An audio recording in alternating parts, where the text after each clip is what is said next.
Mesdames, Messieurs, bonjour. Nous sommes très heureux de vous recevoir aujourd'hui dans Un jour, un événement. Un jour, un événement.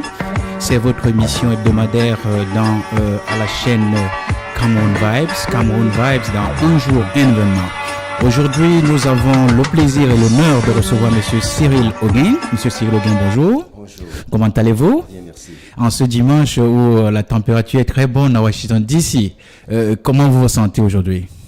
Vraiment joyeux et content d'être ici au sein de la communauté camerounaise pour partager avec vous ce moment important de la foi, au moment où sont élevés des serviteurs de l'Église à des niveaux plus élevés. Voilà, vous avez entendu Monsieur Cyril Oguin.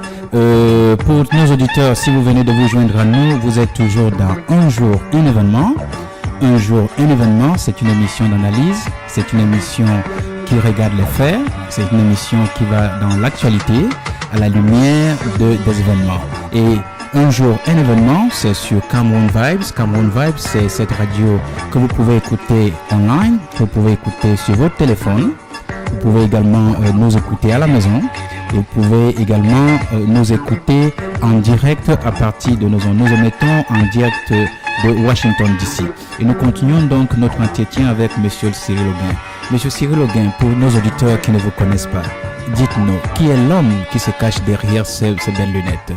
Bon, j'ai servi aux États-Unis, Oui. d'Amérique comme ambassadeur du Bénin, Oui. à Washington, Oui. de 2001 à 2014. Oui. Donc, je viens de rentrer au Bénin, mais je suis revenu ici à Washington avec mon épouse dans le cadre d'une manifestation. Et puis, nous avons été très heureux d'avoir été invités aujourd'hui par les amis et pasteurs Mukuri, frères et sœurs Mukuri, qui avaient donc un événement important dans leur église aujourd'hui. C'est donc avec beaucoup de plaisir, beaucoup de joie que nous nous sommes associés à eux en participant à cette cérémonie d'ordination, mais aussi cette cérémonie de consécration de personnes, de doyens, n'est-ce pas, au sein de l'église.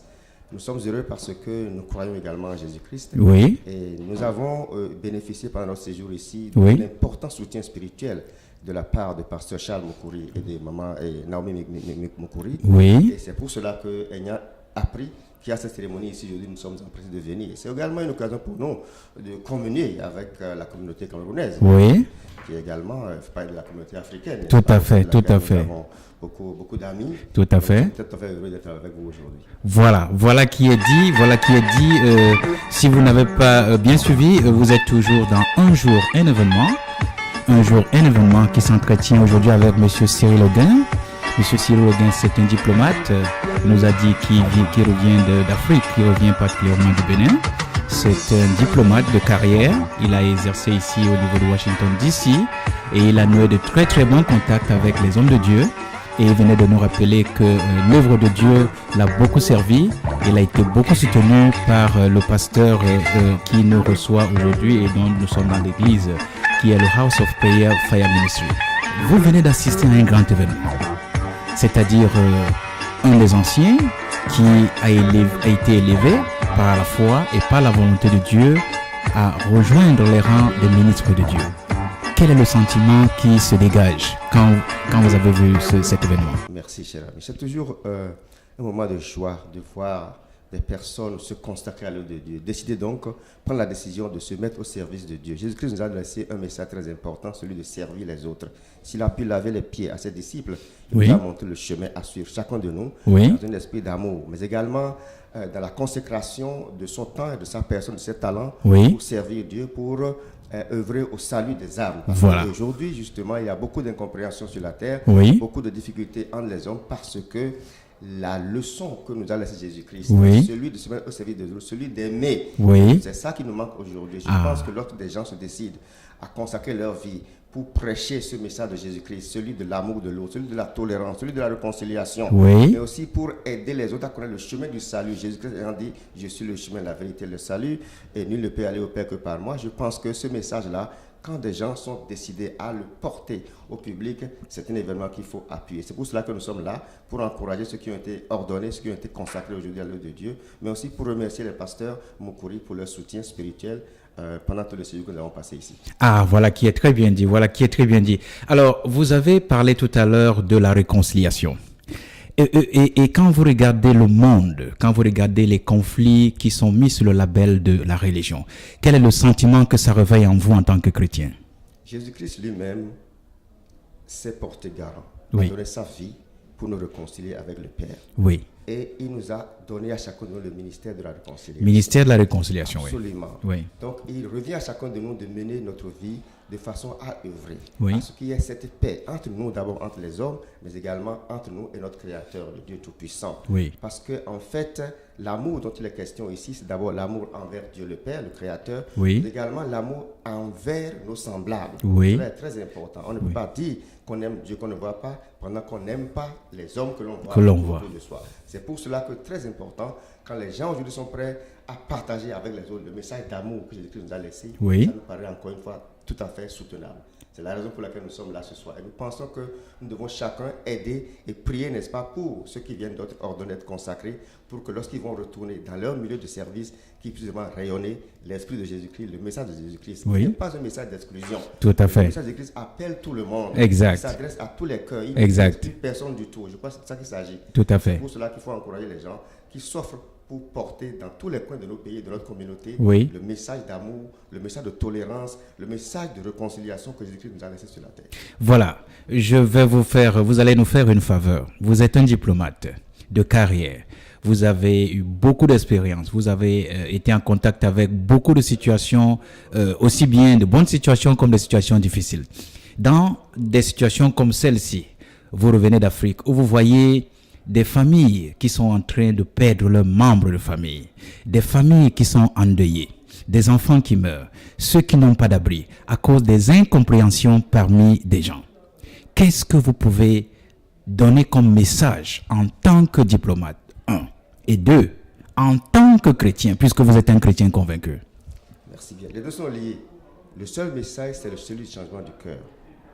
Tant que le cœur ne sera pas changé, tant que nos cœurs seront animés d'animosité, seront remplis d'animosité et de jalousie, d'envie ou de haine à l'égard des autres, nous ne pourrons jamais avoir la paix et l'unité qu'il faut pour faire face aux problèmes de développement qui nous menacent aujourd'hui. Vous voyez, l'Afrique a besoin de tous ses fils, n'est-ce pas, pour se développer. Tout à fait. Mais également, nous ne pouvons pas travailler ensemble pour le développement du pays tant qu'il n'y a pas un changement de cœur. Tout à fait. Parce qu'aujourd'hui, on peut mettre en place des institutions pour lutter contre la corruption, mais tant qu'on ne s'adresse pas au cœur de l'homme, pour faire changer son cœur, pour l'amener à comprendre que ce qu'il détourne empêche les autres de se développer, tout à fait. Eh bien, nous ne pourrons pas nous développer. Je pense que c'est en cela qu'il est important qu'on s'adresse au cœur des hommes. C'est là qu'il faut le changement fondamental.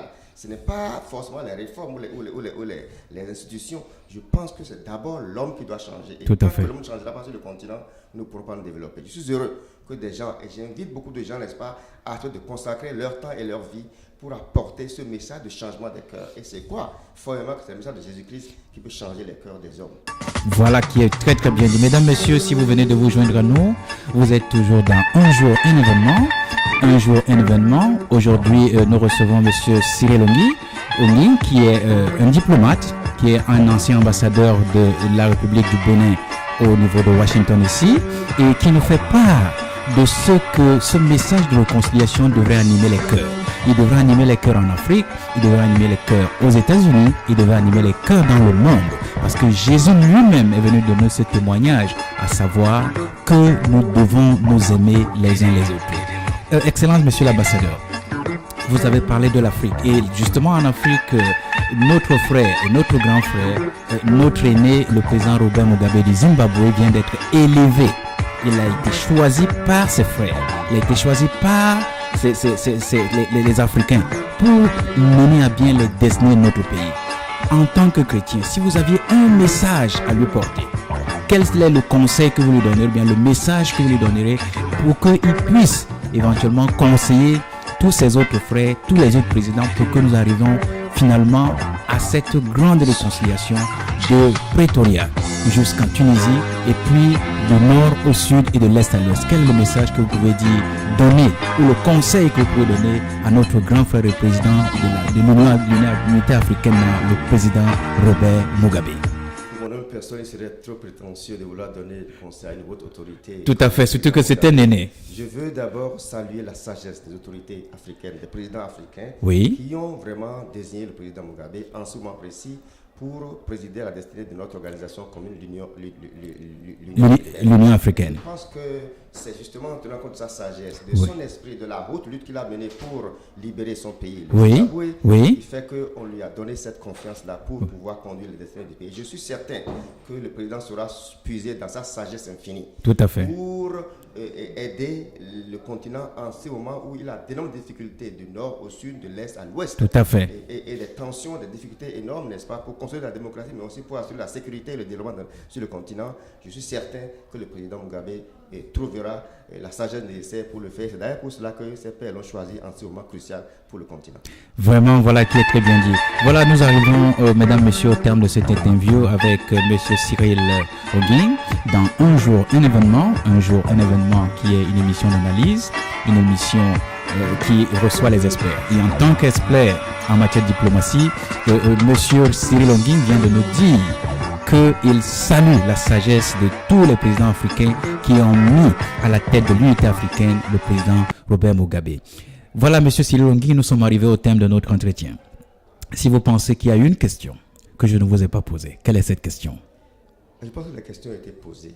Et le plus important maintenant, c'est peut-être de rendre grâce à Dieu pour le privilège qu'il me donne, n'est-ce pas, de participer ce soir à cet événement, mais aussi de vous rencontrer et de pouvoir, à travers vous, communiquer davantage avec la communauté camerounaise que j'aime beaucoup ici, et parmi lesquels vous l'avez dit, j'ai beaucoup d'amis et beaucoup de collègues. Mais également, je saisis l'occasion pour demander à la communauté camerounaise de continuer à soutenir cette communauté ici qui est House of Prayer Fire Ministries. Parce que je considère que les leaders sont des gens consacrés, des gens avec qui j'ai voyagé en Afrique, des gens avec qui j'ai communié dans la prière pendant longtemps, pendant que j'étais ici, à des moments très difficiles de ma mission. Oui. Mais des gens qui m'ont soutenu spirituellement et qui continuent de soutenir ma famille, même si je suis déjà rentré au pays. Tout à fait. Je pense que c'est une chance, n'est-ce pas, d'avoir de jeunes serviteurs de Dieu, aussi consacrés, aussi déterminés. Voilà. Je souhaite que la communauté camerounaise et la communauté africaine en général, bien sûr, puissent profiter de leur sagesse et de leur maturité spirituelle. Voilà, mesdames, messieurs, nous sommes arrivés à la fin de cet entretien avec l'ambassadeur Cyril Oging, l'ancien ambassadeur de la République du Bénin aux États-Unis. Nous nous sommes entretenus avec lui en ce qui concerne la foi.